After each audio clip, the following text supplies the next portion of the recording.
Muito bem. E aí, Sidney, a semana como é que foi? Estamos preparando aí já para o fim do ano, né? Porque estamos no segundo semestre. Estamos caminhando para o E grandes novidades ano, aí né? no segmento, né?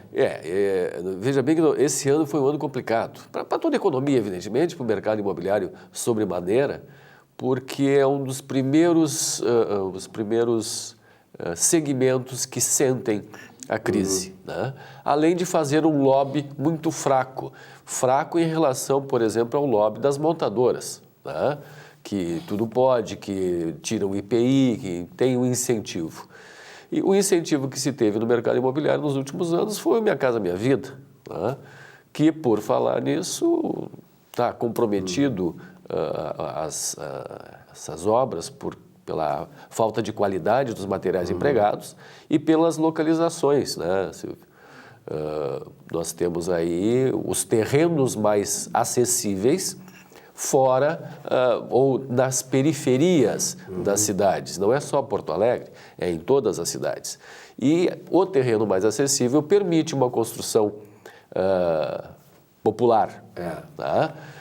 Então, a inclusão, me parece, aí, desta classe social ao mercado imobiliário foi muito eleitoreira. Né? Ela poderia ter sido... a ideia é fantástica. Eu acho que a ideia é fantástica. Entretanto, poderia ter sido respeitado mais, com uma qualidade de construção melhor. Por que o construtor não fez com maior qualidade, e alguns os fazem, exatamente pelo o vil metal falar mais alto do que a questão de responsabilidade, né, da Agora, tu construção. toca num assunto que é importante, até eu vinha pensando essa semana em fazer um comentário sobre isso. Com todo o respeito que os engenheiros, que é a categoria dos profissionais engenheiros merecem no Brasil, aqui nós tivemos exemplos inúmeros, já há muitos anos vem acontecendo, né, de irresponsabilidade dos engenheiros na realização, e na assinatura, eles botam a assinatura deles em determinadas obras que vão à bancarrota. Por exemplo, o Conselho Regional de Engenharia, e não é mais a arquitetura, graças a Deus a arquitetura se livrou disso, mas o Conselho Regional de Engenharia não tem a menor preocupação em também agir nesse sentido de exigir a qualificação não só da obra feita, mas também de responsabilizar o engenheiro que assina a obra. Tá? O Conselho Regional de Engenharia parece hoje um clube social, né? Então, já existe o Sindicato dos Engenheiros, que é a área social. Agora, o Conselho deveria fazer a sua função de exercer exatamente a fiscalização e cobrar isto. Eu me lembro que há um tempo atrás, aqui em Porto Alegre, fez uma obra aqui no Centro Administrativo do Estado, os engenheiros foram lá, fizeram uma entrada lá, tudo bonito e tal, veio um ventinho e caiu. Quer dizer, mostra exatamente a má formação, a irresponsabilidade, a desqualificação dos engenheiros e a omissão do seu Conselho Regional de Engenharia, no caso o CREA aqui. Quer dizer, então, realmente mistura tudo isso aí com um governo, né, que quer exatamente fazer essas coisas, porque isso significa capitalização eleitoral, e dá no que dá.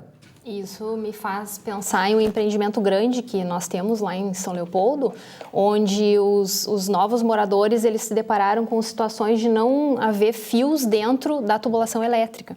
Então, isso também fica de dica, né, para quem procura os imóveis, de pensar até mesmo naquilo que parece ser óbvio. Só que ontem mesmo nós falávamos também em Guaíba sobre isso, que o óbvio só é óbvio para quem está preparado para isso, né? E a gente tem que cobrar, inclusive, a fiscalização, porque ela não é mais óbvia. Deveria, mas não é. É verdade. É terrível a gente ouvir isso, né? Um empreendimento entregue sem a fiação elétrica, são os absurdos. Evidentemente que a sociedade de engenharia, assim como o SENGE, eles têm um viés de qualificação. O Conselho e o SENGE, né? O sindicato. Não, a sociedade de engenharia tá. e o SENGE tem um viés da qualificação, tá? Uma preocupação grande com a qualificação. Mas concordo plenamente, o Conselho tem que ser mais atuante, mais rigoroso. Eu acho que essa é a palavra. Rigoroso. Assim, rigoroso. Porque, evidentemente, que nós temos grandes engenheiros no Estado. Sem dúvida, claro. Mas só que alguns pecam ou pela ganância, ou pela incompetência. Então é complicado. Ou até mesmo por confiar na mão de obra, porque hoje nós temos profissionais e profissionais. Então, quando tu tem uma equipe de trabalho, tu deduz que essas pessoas tenham responsabilidade de fazer a sua parte. Porém, nós também sabemos que funcionários precisam ser supervisionados. Isso. Quando acabar aqui, no entorno aqui vindo aqui para o Barra Shopping, né, do Menino Deus para cá, aquela avenida que foi feita ali, quando se faz um contrato para asfaltar uma determinada rua, o que se estabelece? A qualidade do asfalto, a espessura do asfalto, né? Enfim, todas as coisas, mas a espessura. Então, eles contratam, digamos assim, 5 centímetros ou 7 centímetros de asfalto. Os caras botam 2, 3, ninguém fiscaliza. Aí o que acontece? 2 meses depois já está fazendo buraco, como na 448, né? A estrada aquela que inaugurou, na mesma semana estava esburacada. Por quê? Faltou fiscalização, quer dizer, se contratou um volume tal de asfalto por quilômetro, na extensão tal e na espessura tal, e não foi cumprido. E quem é a responsabilidade disso?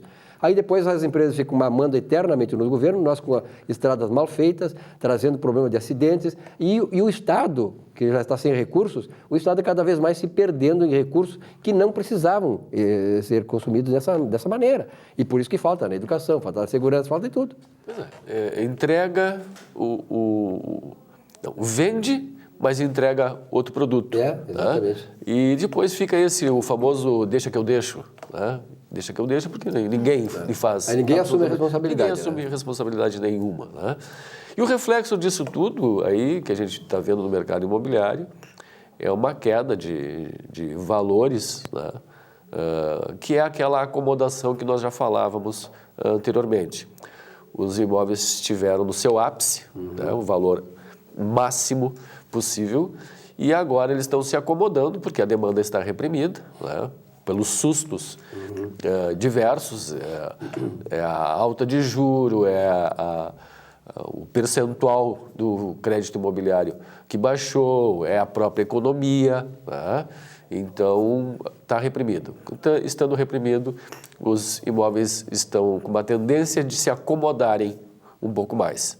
Esse segundo semestre, qual é a perspectiva? Nós estamos em julho, começando o segundo semestre, né, Sidney? Qual é a perspectiva do segmento? Pois eu ouvi uma palestra da Caixa Econômica Federal, quando a gente esteve em Brasília recentemente, e ela é muito otimista para o segundo semestre, a partir do segundo semestre e para 2016. Eu acho que vai ser 2016, eu acho que o segundo semestre continuará com esta velocidade de venda. Tá?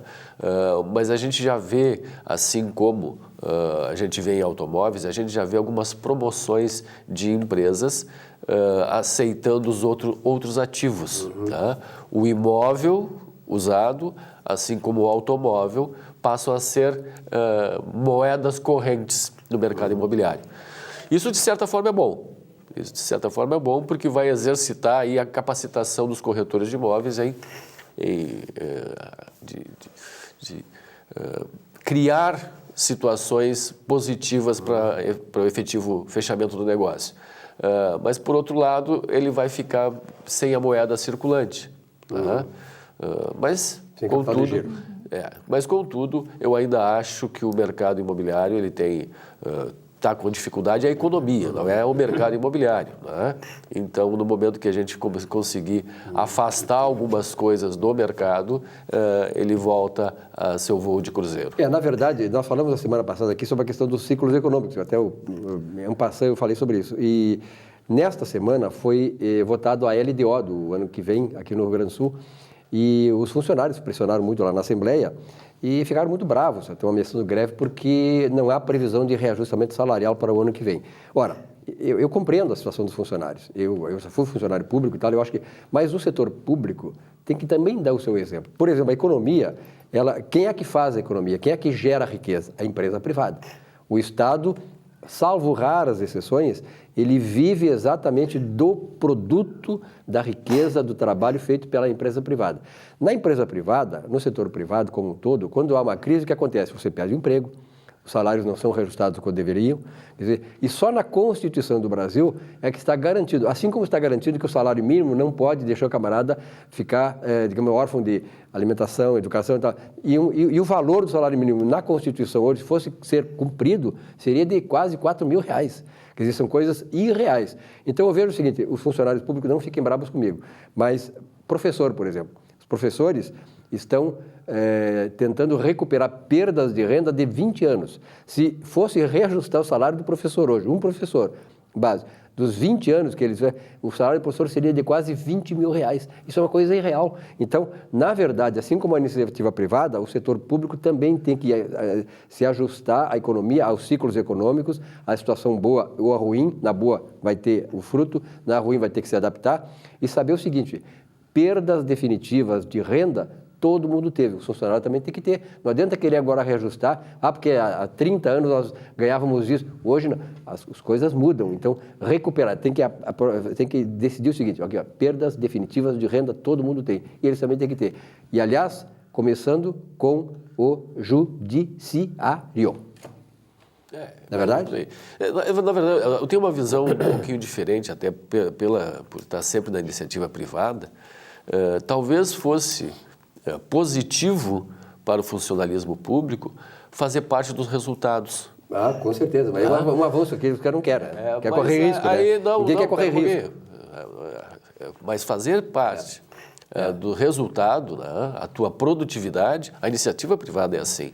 Né? A meritocracia não tem como fazer no setor público. Se tu não tem resultado, tu não tem... Meritocracia. Exato. Processo da meritocracia. Exato. Então...